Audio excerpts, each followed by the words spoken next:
Meus amigos, a vida do Vascaíno não tá fácil não, hein? O técnico Ramon foi demitido hoje à tarde. Ontem, depois da derrota para o Bahia de 3-0, o Vasco tomou 7 gols em 2 jogos. A torcida estava muito chateada com o trabalho do Ramon, mas os números do Ramon não é ruim. O Ramon, na frente do Vasco, fez 16 partidas, 8 vitórias, 5 derrotas e 3 empates. Quer dizer, o aproveitamento não era ruim. Começou até bem o trabalho dele, mas nos últimos jogos aí estava demonstrando o seu esquema tático, estava muito manjado. Vários times já estavam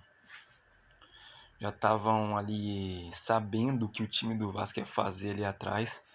Então é meio complicado. E o José Luiz Moreira falou que foi por causa de resultados.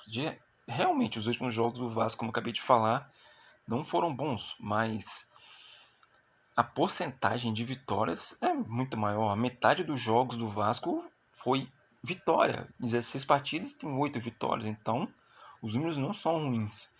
E ganhou alguns jogos assim. Ganhou do Ceará no fora de 3-0.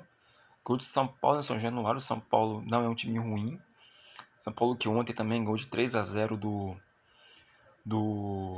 Atlético Goianiense, que ganhou do Vasco São Januário de 2-1. Mas a relação entre São Paulo e Vasco é o seguinte, é porque ontem os gols do São Paulo foram de jogadores que vieram na base, o Brenner e o Sara. E o Vasco perdeu 3 jogadores titulares esse ano, do campeonato passado para esse ano. Perdeu o Rossi para o Bahia, que até fez o gol ontem. Perdeu o Guarim, que voltou para a Colômbia. E o Raul, que foi para o Bragantino, para o Red Bull Bragantino. E contratou 5 jogadores que não são titulares. O Carlinhos, o Catatal, os dois que vieram do Madureira, né? O Catatal e o Marcelo Alves. O Carlinhos e teve os dois agora que eu não me lembro. O lateral esquerdo, o Gomes. O outro agora não estou lembrando quem foi. Mas eles não são titulares. E por incrível que pareça, os jogadores que mais atuam no time do Vasco são a base. É o Thales Magno, é o Ricardo Graça, é o Bruno Gomes, é o Andrei. O Andrei que sempre está fazendo muito bom campeonato. Está sendo um dos principais jogadores ali do meio campo do Vasco. Mas é complicado, tá? Porque esse ano é ano de eleição e o próximo técnico que assumir aí vai ter um pouquinho de trabalho. Porque o time não vai ter paz. Os torcedores vão querer resultado e vai ser complicado, tá? Até chegar ali na zona da Libertadores ali, apesar que o time ainda não entrou na segunda parte da tabela, né? Ali entre o 11º e o 20º, não entrou na zona de rebaixamento, chegou até liderar o campeonato.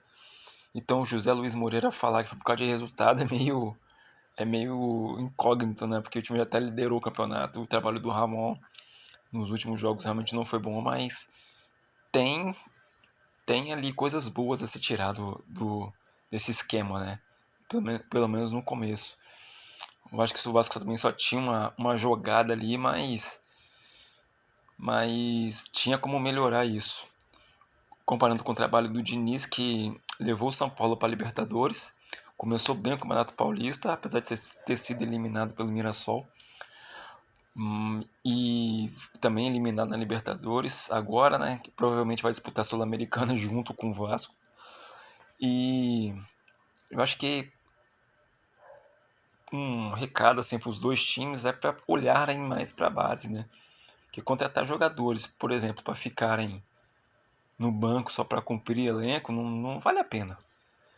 E é isso aí. Agora a torcida do Vasco tem que levantar a cabeça, tem um clássico sábado contra o Flamengo e vamos ver o que vai dar, né?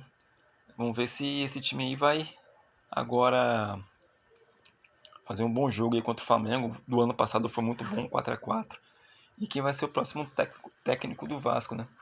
É isso aí, Gandulas. Deixa o seu like aí. Tamo junto. Se inscreve aí. E boa sorte aí. Vamos ver o que vai acontecer. E amanhã tem a seleção brasileira, hein? Tamo junto, galera.